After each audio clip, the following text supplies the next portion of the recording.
Habari za AI. Karibu katika taarifa ya habari za akili bandia. Mimi ni mtangazaji wako Fred Ma, nikikuletea habari kuu za teknolojia duniani kote. Habari kuu siku ya leo.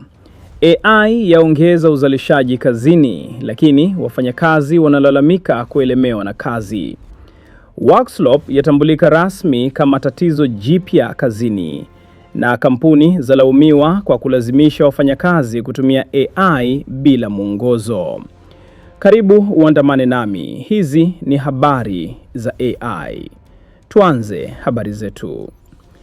Ripoti mpya inaonyesha kuwa licha ya viongozi wa kampuni kudai kuwa AI inaongeza tija kazini, wafanyakazi wengi wanakumbana na changamoto mpya inayojulikana kama workslop. Ili kupata taarifa zaidi, hii hapa makala maalum ya mwanahabari wetu Dr. Roy ikifafanua zaidi. Katika miaka ya hivi karibuni, akili bandia imekuwa ikitajwa kama suluhisho kubwa la kuongeza tija kazini. Viongozi wa kampuni kubwa duniani kote wamekuwa wakisisitiza kuwa AI itaongeza kasi ya kazi, kupunguza gharama na kuboresha ufanisi kwa kiwango kikubwa. Hata hivyo, hali halisi kwa baadhi ya wafanyakazi inaonekana kuwa tofauti kabisa. Kwani badala ya kupunguza kazi, AI imeanza kuongeza mzigo wa kazi. Na katika mtanziko huo, ndipo istilahi mpya imezaliwa almaarufu kama workslop. Workslop ni aina ya kazi inayozalishwa na AI ambayo kwa juu inaonekana imekamilika na ya kuvutia, lakini ndani yake ina makosa mengi, upungufu wa mantiki au hata taarifa zisizo sahihi. Matokeo yake ni kwamba mfanyakazi analazimika kutumia muda mwingi zaidi kurekebisha kazi hiyo au kuanza upya kabisa. Ken Gerald ni mwandishi wa maudhui katika kampuni ya teknolojia nchini Marekani. Kwa muda mrefu alikuwa akifurahia kazi yake, lakini hali ilibadilika baada ya kampuni kupunguza wafanyakazi na kuanzisha matumizi ya lazima ya AI. Anasema kuwa awali walidhani AI itarahisisha kazi, lakini kwa sasa yeye na wenzake wanatumia muda mwingi zaidi kurekebisha makosa ya AI kuliko wanavyotumia kuandika kazi wenyewe. Anasema ubora wa kazi umeshuka kwa kiasi kikubwa, muda wa uzalishaji umeongezeka na morali ya wafanyakazi imeporomoka. Nikiripoti kutoka Texas, Marekani, mimi ni Dr. Roy. Shukrani sana Dr. Roy kwa taarifa hiyo kutoka Texas, Marekani. Wakati bado tukiendelea kuliangazia sakata hilo la wafanyakazi kuanza kuchoshwa na matumizi holela ya AI, tuzame ndani kidogo kwenye tafiti za wataalam.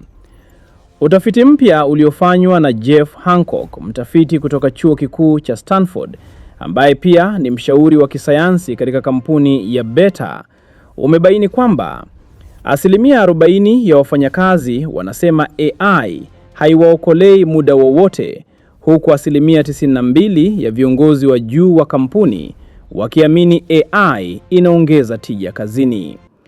Utafiti huo umebaini kuwa wafanyakazi hutumia wastani wa saa 3.4 kwa mwezi kurekebisha makosa ya AI.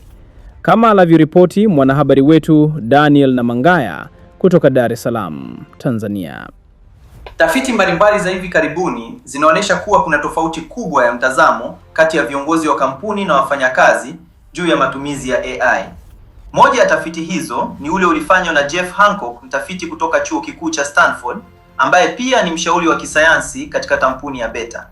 Kwa mujibu wa utafiti huo, imebainika kwamba viongozi wengi wa kampuni wanaamini AI inaongeza tija kazini.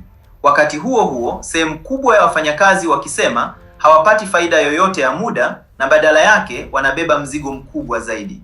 Sababu kuu ya hali hii ni kwamba AI mara nyingi hutoa majibu ambayo hayajakamilika au yenye makosa madogo madogo ambayo yanahitaji uchambuzi wa binadamu. Hii inamaanisha kuwa badala ya kuokoa muda, AI inahitaji muda wa ziada ili kuhakikisha kazi inakuwa sahihi zaidi na bora zaidi.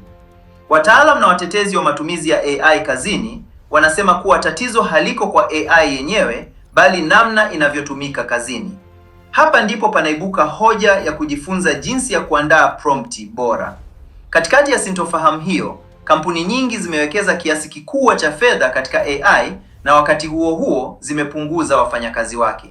Hali hiyo inawalazima wafanyakazi waliobaki kukabiliwa na shinikizo la kuzalisha kazi nyingi zaidi kwa kutumia zana ambazo hawajapewa mafunzo ya kutosha kuzitumia.